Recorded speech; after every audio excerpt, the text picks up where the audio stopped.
আমি এখন কেন আমি সবসময় বলে আসছি যে এর একটা সুবিচার হোক, সিবিআই তদন্ত। এবং এই আর্জি আমি প্রথমে মাননীয় মুখ্যমন্ত্রী আমাদের মমতা ব্যানার্জির কাছে চেয়েছিলাম, কিন্তু তার উত্তরে যা উত্তর আমি পেলাম, তারপরে আমি কি বলবো, তবে আমি তাকে ধিক্কার জানাবো না। আমি এখনো তার কাছে আশা করছি কিন্তু যে উনি আরেকবারও চিন্তা ভাবনা করে দেখুন। উনি যে বললেন কথাটা, সব জায়গায় কিন্তু সব কথা বলা যায় না, সব ঘটনা কিন্তু এক হয় না।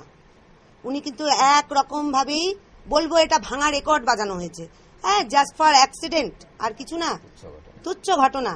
আর এটার কোনো তদন্তের প্রয়োজন নেই, যা হয়েছে হয়েছে। বিচারের জন্য আপনারা কত দূর যাবেন? ওনার কাছে তো বিচার পাইনি, তবে আমি আশা করছি, কিন্তু আমি এখনো বলছি কিন্তু ওনাকে উনি আরেকবার চিন্তা করুন। তবে উনি যদি কিছু না করেন তাহলে তো এর পরবর্তী সময় স্টেপ বাই স্টেপ আমার আগাতেই হবে। এরপরে রাজ্যপালের কাছে তাহলে যাব, দেখা যাক রাজ্যপাল মহাশয় তিনি কি করেন। সিবিআই এর কাছে যাবেন?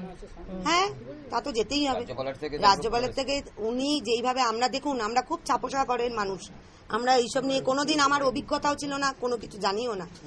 যেইভাবে উনি ইনস্ট্রাকশন দেবেন, কি করলে না হয় না হয়, কেন রাজ্যপাল কেন, মাননীয় যে সূর্যকান্ত মিশ্র মহাশয় এসেছিলেন বা আদার্স যারা রয়েছেন, তারা যেইভাবে ইনস্ট্রাকশন দেবে যে আমার ভাইয়ের এই একটা যে হত্যাই বলবো, কারণ উনি শুধু তুচ্ছ ঘটনা বলেননি, উনি বলছেন এটা জাস্ট ফর অ্যাক্সিডেন্ট। কি করে অ্যাক্সিডেন্টটা হয়? হ্যাঁ, এটা অ্যাক্সিডেন্টটা কি করে হয়? একটা সাধারণ ইয়েতে কি বোঝায়, একটা ল্যাম্প পোস্টে লেগে সে পড়ে গেল, মাথায় আঘাত লাগলো, সেইটুকু যদি হতো সেটা অ্যাক্সিডেন্ট বলতে পারি, কিন্তু তা তো নয়।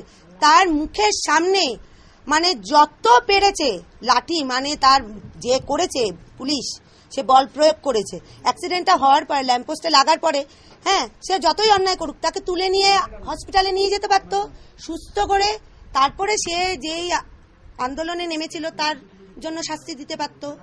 সেটা না করে কি করেছে, তাকে মুখের সামনে যত কপালে পেরেছে লাঠি চালিয়েছে, হ্যাঁ, তার চোখ উপড়ে তাতে বেরিয়ে গেছে, এবং সারা গায়েও কিন্তু অনেক ক্ষতচিহ্ন আছে।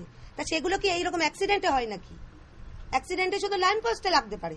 এবং এটার মধ্যে আবার একটা কথা আছে, ল্যাম্প হঠাৎ করে যে পড়ে গেল, কি করে পড়ে গেল, তাদের কাস্টাডিতে তো ছিল, তাদের তো উচিত যে আমরা যাদের ধরেছি তাদের রক্ষণাবেক্ষণ করা, তা তো উচিত। সে তো একটা আসামি নয়, জেল ফেরত আসামি, যে না কাউকে খুন করেছিল বা এখন যেগুলো চলছে সমাজশীলতা হানি করেছে, এইসব করেছে, যে তাকে যেরকম ইচ্ছা পারলাম নিয়ে চলে গেলাম, তা তো করেনি।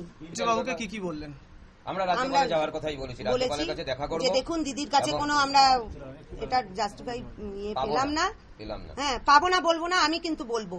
আমার বাবা, আমার হাজবেন্ড বলছেন, কিন্তু আমি কিন্তু সেই কথা বলবো না, কারণ আমার ভাই কিন্তু রাজনীতিতে ঢুকেছিল, কিন্তু কোনো সময় মাথা গরম করে সে কিন্তু কোনো তৃণমূল কর্মীকে আজ পর্যন্ত গায়ে হাত তোলেনি, তাদের সঙ্গেও তার সুসম্পর্ক ছিল।